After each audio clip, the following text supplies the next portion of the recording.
Il y a du vent, j'espère que ça va pas trop taper dans le micro. Bon, bonjour.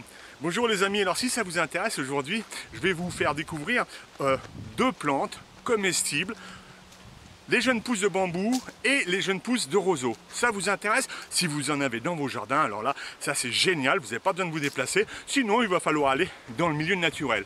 Les jeunes pousses de bambou et de roseau, vous allez voir, le jonc là, enfin je vais vous expliquer tout ça, sont comestibles.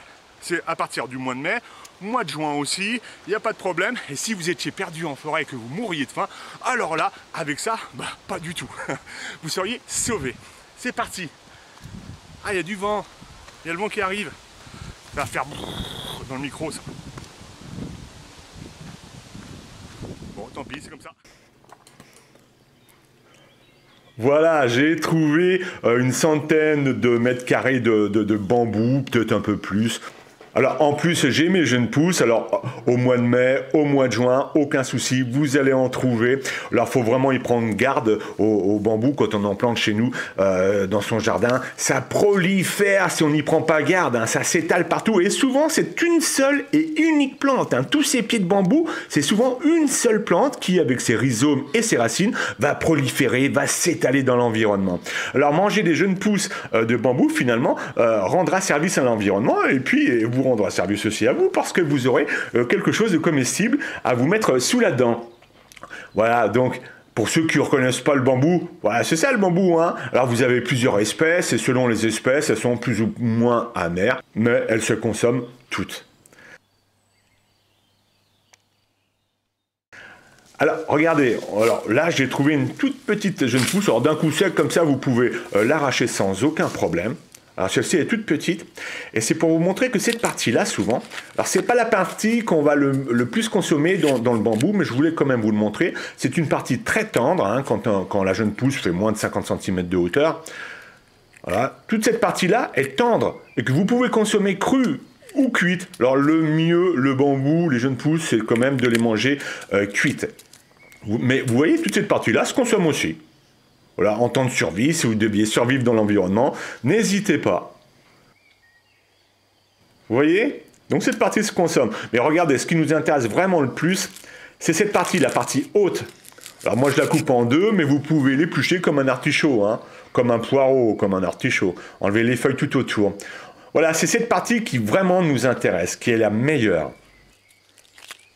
Donc tout ça, ça s'épluche très facilement, regardez ça. Vous voyez, c'est fait, voilà. On va faire avec la deuxième partie. Et voilà, regardez comme c'est simple, il n'y a pas plus simple. Et ça, vous allez le jeter dans l'eau pendant une vingtaine de minutes, hein, grosso modo. Et c'est prêt, vous l'assaisonnez comme vous voulez ou pas. C'est délicieux, délicieux. Voilà, les jeunes pousses de bambou qui sont connues en Asie depuis la nuit des temps. Si vous avez la chance d'avoir des bambous chez vous, hein, vous avez vu avec ces espaces là qu'on retrouve dans la plante adulte après. Là, c'est des tout petits espaces, et ensuite, ça devient énorme. Voilà, les jeunes pousses de bambou. Alors le bambou est très intéressant hein, pour notre santé parce que c'est riche en fibres, c'est bourré de vitamines comme la vitamine A, la vitamine B, alors plusieurs vitamines du groupe B, B1, B2, B3 je crois, B6, la vitamine E, la vitamine PP également. C'est riche en minéraux, du magnésium, calcium, zinc, etc. etc. C'est vraiment très intéressant pour notre alimentation. Moi, quand je coupe comme ça mes jeunes pousses de bambou, je regarde les séparations pour voir si elles sont molles et ça m'indique à quel moment je dois couper mes jeunes pousses. Si vous avez un peu compris ce que j'étais en train de dire, non, j'espère en tout cas. Regardez, voilà, toute cette partie-là, donc que je vous avais montré juste avant. Voilà, toute cette partie-là. Moi, je vais me régaler. Cru ou cuit, mais le meilleur, c'est cuit. Alors, le plus dur avec les roseaux, c'est de passer entre. Et quand on est un peu chargé, c'est pas toujours évident. Allez, en route pour les roseaux. Puis j'en ai récupéré quelques-uns parce que j'ai des amis qui viennent manger et je vais leur faire goûter. Voilà, en route pour les roseaux maintenant. Vous en avez pas marre, non? Allez, c'est parti. Hop. Il y en a partout des rhizomes, de partout, des jeunes pousses, pardon. Bah, c'est les rhizomes.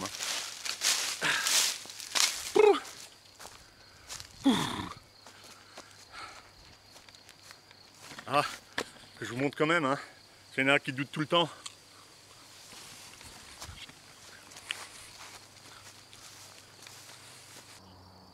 Ah là là là là là là, crotte, il n'y a pas d'eau.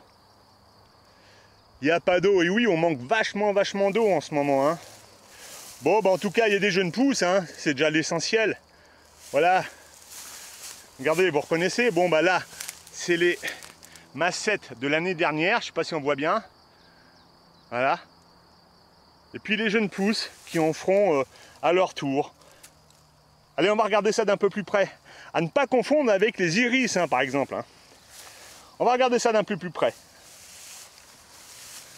Ah, il n'y a pas d'eau, hein. Ça c'est dommage. C'est mieux quand c'est les pieds dans l'eau quand même. Bon, allez, c'est pas grave.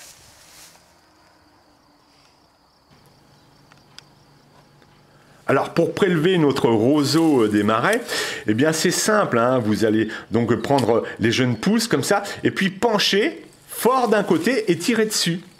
Et ça arrive tout seul. Bon là je suis aidé parce qu'il n'y a pas d'eau. Mais donc je ne vais pas me saloper. Voilà. Donc ça arrive tout seul et puis ça a l'avantage de laisser la racine et les rhizomes en terre et ça repoussera l'année suivante.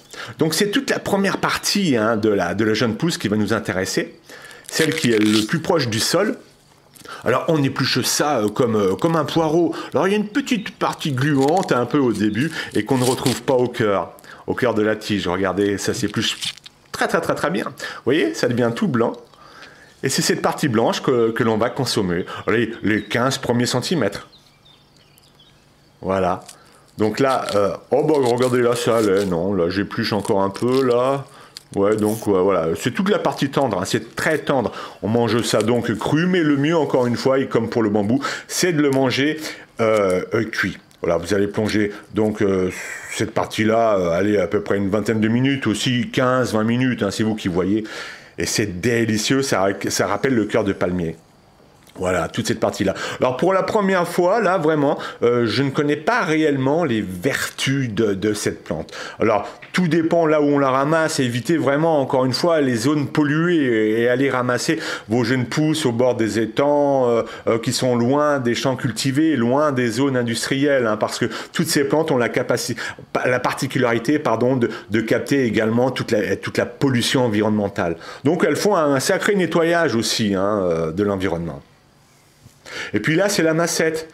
Alors ça, c'est la massette de l'année précédente. Habituellement, vous savez, on les reconnaît parce que c'est bien marron. Et alors ça, c'était très intéressant. Les hommes préhistoriques utilisaient déjà comme ça les massettes pour allumer leur feu. Regardez ça, c'est les graines en fait. Vous avez des centaines et des centaines de milliers de graines par épi. C'est hallucinant. Et puis ça va finir par s'envoler au vent. Mais pour allumer un feu, c'est extraordinaire. Ça, vous faites démarrer n'importe quel feu avec ça. Hein. Regardez ça. Tout ça, c'est les graines. Donc, je vous montrerai une photo quand même pour vous montrer à quoi ressemble la massette quand elle n'est pas encore dans cet état-là. Regardez, ça s'éparpille de partout.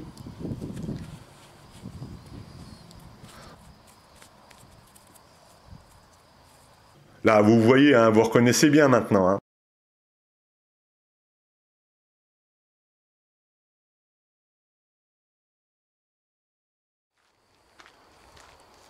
Je vais peut-être m'arrêter parce qu'il y a du vent par moment. Bon allez, on va en finir ici. Voilà, j'espère que la vidéo vous aura plu. Je suis en train de manger en même temps que je filme. C'est ma jeune pousse de roseau. Voilà. Alors c'est quand même meilleur cuit, tout comme la pousse de bambou. Hein. Le mieux, c'est quand même cuit. Voilà. Alors toutes les espèces de bambou se consomment. Après, il y en a certaines espèces sont plus amères que d'autres. Si vous en avez dans votre jardin ou pas loin de chez vous, essayez. Évitez tous les coins, c'est valable pour les roseaux également. Hein. Évitez tous les coins susceptibles d'être pollués à côté d'une zone industrielle, au milieu d'un lotissement. On ne sait pas trop ce que les gens utilisent comme produit, à côté d'une route ou encore à côté des champs agricoles. Parce que ces plantes en plus captent tous les polluants de la terre. Donc pour ça, elles sont pas trop mal. Elles nettoient les terres, elles absorbent tout ce qui est mauvais. Donc vous risquez de retrouver ça dans votre corps aussi. Alors évitez tous ces endroits-là. Voilà. Donc ouais, c'est mieux cuit. Pour le roseau, là, ça va être à peu près une dizaine de minutes. C'est vous qui testez. Hein. Et puis le bambou, vous allez le faire blanchir. Ensuite, ça va être une vingtaine de minutes. C'est super bon. Ça ressemble vachement au cœur de palmier. Voilà. Donc, je dois vous dire de plus que à bientôt pour une prochaine vidéo, si vous le voulez bien. À bientôt. Il y a du vent, hein. Je m'étais abrité là un petit moment, mais c'est marrant, là, il n'y avait pas trop de vent. Et puis là, d'un coup, boum. Bon, je parle tout seul.